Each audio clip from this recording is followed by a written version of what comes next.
साईं सच्चरित जी में हम सभी ने ऐसे बहुत सारे अध्याय पढ़े हैं जहाँ पे पता चलता है कि उस वक्त शिरडी में बाबा के जो भक्त आते थे, कभी कभी वे दूसरे गुरु के शिष्य होते थे या फिर पर्टिकुलरली किसी भगवान को मानते थे। पर जब वो साईं बाबा के दर्शन के लिए द्वारका माई पहुँचते थे, तो बाबा उन्हें उनके गुरु के रूप में या भगवान के रूप में दर्शन देते थे, है ना? तो आज का अनुभव भी कुछ इस प्रकार ही है। आज का अनुभव आया है हिमाचल से, जिसे हमारे साथ शेयर करती हैं ममता जी। मैम शुरू से साईं भक्त है। बताती है कि जब इनकी दीदी शादी के बाद 4 साल माँ बनने की कोशिश कर रही थी, तब साईं कृपा से उनको बेटी हुई। अब मैम जहाँ रहती है हिमाचल में, वहाँ ब्रिजराज स्वामी जी का मंदिर है, यानी भगवान श्री कृष्ण और मीरा जी के मंदिर है। तो वहाँ मैम अपने कज़िन्स के साथ जाती हैं और उनके मन में विचार आता है कि मैं ब्रिजराज जी के मंदिर जाती हूँ, साईं को भी मानती हूँ, तो कहीं बाबा को बुरा तो नहीं लगता है, कहीं कान्हा जी को बुरा तो नहीं लगता है कि मैं साईं बाबा को मानती हूँ। तो मैम बाबा को कहती है कि साईं, मुझे पता है कि आप और कान्हा जी एक हैं, फिर भी एक बार ऐसा दर्शन दीजिए कि मेरे मन में जो विचार आते हैं, जो सवाल आते हैं, उसका जवाब मुझे मिल जाए। अब पिछले साल मैम साईं कृपा से शिरडी गई और गुरुवार का दिन था। मैम सेज आरती के लिए समाधि मंदिर में वेट कर रही थी सभी भक्तों के साथ। तभी चावड़ी से बाबा की पालकी जब समाधि मंदिर पहुंची, तो पालकी में इनको साईं नहीं ब्रिजराज स्वामी जी दिखे। ये है ब्रिजराज स्वामी, दर्शन कीजिए। तो जब बाबा की पालकी समाधि मंदिर पहुंची, तो पालकी में मैम को साईं बाबा नहीं ब्रिजराज स्वामी दिखे। और ऐसे ही साईं ने मैम को इस प्यारी लीला के माध्यम से समझाया कि भगवान एक ही है, केवल रूप अनेक होते हैं।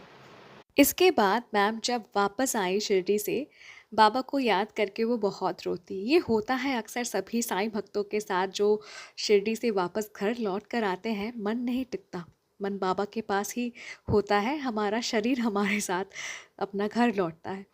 तो मैम बहुत रोती घर में और कहती बाबा को कि बाबा आप मुझे दर्शन दीजिए। तभी हमारे चैनल से एक अनुभव सुनती है जहाँ एक साईं भक्त को साईं मंदिर से बाबा की फ़ोटो मिली और वो फ़ोटो वो घर लेकर जाती हैं। तो ये अनुभव सुनकर मैम बाबा को कहती है, पूछती है कि साईं बाबा का क्या सच में आप ऐसे चमत्कार करते हैं क्या? मुझे भी मंदिर से आपकी फ़ोटो वैसे ही मिल सकती है? क्या आप भी मेरे घर वैसे ही आएंगे? तो बड़े साफ दिल से मैम ने बाबा को ये सवाल पूछा।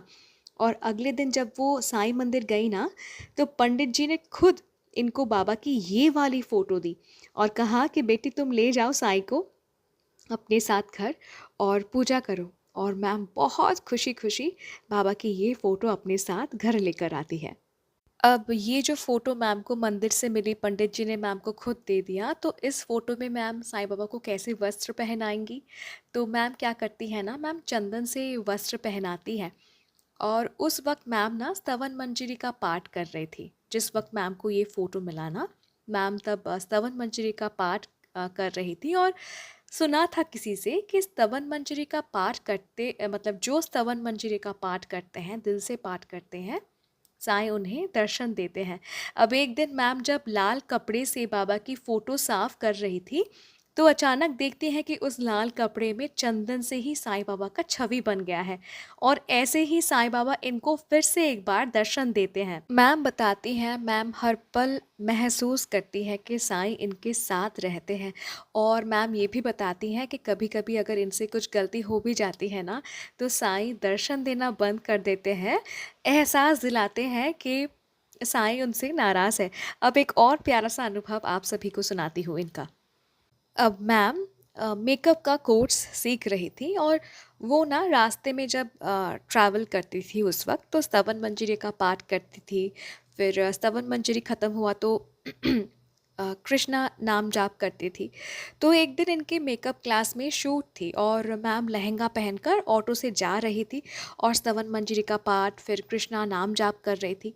जैसे ही वो अपने लोकेशन में पहुंचती है और ऑटो से उतरती है, तो ऑटो वाला ना इंस्टेंट ऑटो स्टार्ट करता है और इनके पैर के ऊपर ही ऑटो चला देता है। मतलब ऑटो का एक व्हील इनके पैर के ऊपर चल जाता है और हड्डी टूटने जैसी ना आवाज़ आई मैम को। इनके पैर में इतना दर्द था कि वो चलने के लायक भी नहीं थी, दर्द से बेहाल थी।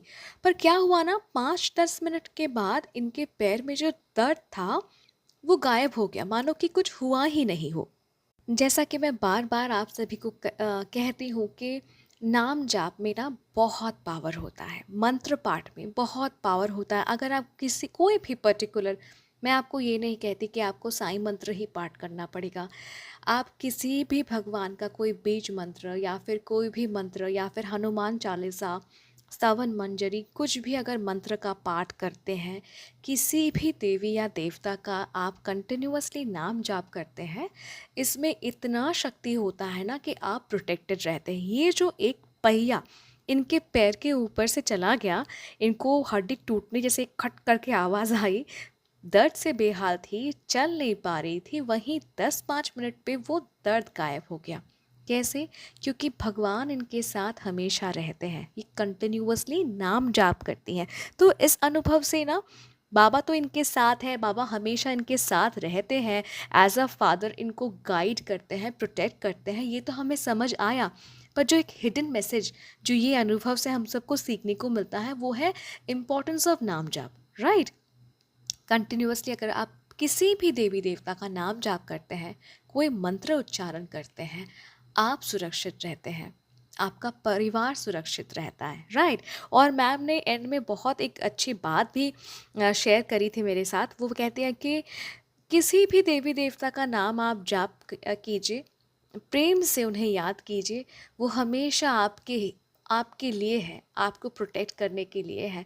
Ma'am thank you so very much, एक सुंदर सा अनुभव हमारे साथ शेयर करने के लिए कि कैसे साईं बाबा ने पालकी में आपको ब्रिजराज स्वामी जी के रूप में दर्शन दिए, और साथ ही साथ एक बार फिर से मेरे साईं परिवार को ये एहसास दिलाने के लिए थैंक यू कि नाम जाप कितना इम्पोर्टेंट है। Thank you so very much. मेरे साईं परिवार, अगर अनुभव अच्छा लगा तो प्लीज़ लाइक कीजिए, शेयर कीजिए सबके साथ। और अगर आप भी अपना अनुभव मेरे साथ बांटना चाहते हैं, मेरे साईं परिवार को सुनाना चाहते हैं, तो आप मुझे ईमेल कर सकते हैं, इंस्टाग्राम पे डायरेक्ट मैसेज कर सकते हैं, या फिर मेरे व्हाट्सएप नंबर में भी आप मुझे मैसेज कर सकते हैं।